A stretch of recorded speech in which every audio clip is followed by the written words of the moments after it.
আজকে আমরা গরুর চর্বি দিয়ে বানাবো ডালডা এবং বাটার।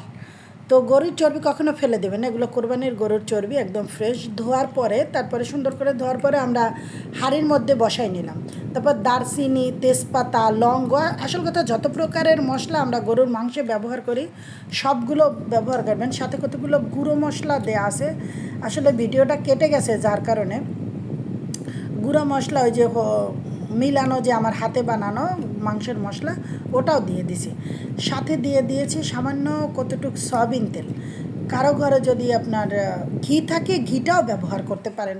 সয়াবিন তেলটা না দিয়ে যদি ঘিটা দেন তাহলে দেখবেন যে এটা খুব সুন্দর একটা গন্ধ আসছে। তারপর কম জাল দিয়ে ঢেকে দিয়ে একদম রেখে দেবেন। অত প্যারা নাই যে নাড়তে হইবে চাড়তে হবে, একটু ঢেকে দিয়ে আপনি অন্য কাজ করলেন, ফাঁকে ফাঁকে এসে নেড়ে দিলেন।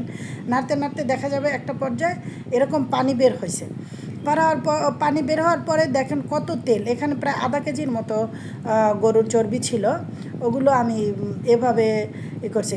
এই যে চর্বিগুলো একদম করে তেল এতগুলো আসছে, আর সাথে চর্বিগুলো একদম ছোট হয়ে গেছে, এগুলো আবার ফেলে দেবেন, এগুলোও কাজে লাগবে। তারপরে আপনার এই এতগুলো বের হয়েছে। আমি দুইভাবেই রেখেছি, যেটাকে বাটার বানানো যাবে, বাটার কিংবা ডালডা। আর এগুলো এগুলো রেখেছি পরাটা বানানোর জন্য। তারপর ফ্রিজে রেখে দিয়েছি 20 থেকে আধা ঘন্টার জন্য, 20 মিনিট কি আধা ঘন্টার জন্য রাখার পরে এই আসছে, এই হলো বাটার। এটাকে আমি কেটে কেটে কেটে কেটে আবার সংরক্ষণ করে নর্মাল ফ্রিজেই রাখলে আপনি এভাবে বছর রাখতে পারবেন, বাইরে রাখলেও অনেক দিন রেখে খাওয়া যাবে।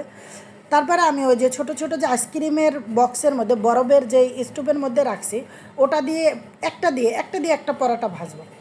তো আমি পরোটা ভেজেও দেখাচ্ছি আপনাদের। একদম ওই যে মশলাটা দেওয়ার কারণে কোনো রকমের কোনো চর্বির গন্ধ আসবে না। আপনার মনে হবে যে আপনি সয়াবিন তেলে ভেজে খেয়েছেন। যদি একটু ঘি ইউজ করতেন তাহলে মনে হতো যে ঘিয়ে ভাজাই পরোটা।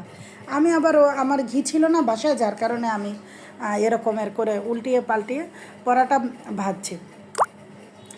এটাই আসলে মূল কথা, যে ফেলে দেওয়া যাবে না। যেখানে দেখিবে ছাই উড়াইয়া দেখিও তাই, পাইলেও পাইতে পারো অমূল্য রতন। এভাবে আমি প্রতিনিয়ত সকালের নাস্তা বলেন বিকেলের নাস্তা যখন পরোটা ভাজি মোটামুটি মাঝে মাঝে এই চর্বিটা দিয়ে খাই। একদম কোনো গন্ধ নাই। আমি প্রথমে ট্রাই করতেছি যে গন্ধ টন্ধ আসে কি না, খেয়ে একটু দেখতেছি, তো কোনো গন্ধ নাই, মাশাল্লাহ খুব সুন্দর। তারপর আর একটা দিয়ে দিলাম। আমার বাচ্চা এবং হাজব্যান্ড কেউই বলতে পারে না যে আমি আসলে এগুলো কী দিয়ে ভাজছি, সয়াবিন তেল দিয়ে নাকি ডালডা দিয়ে। আসসালামু আলাইকুম, থ্যাংক ইউ ফর ওয়াচিং।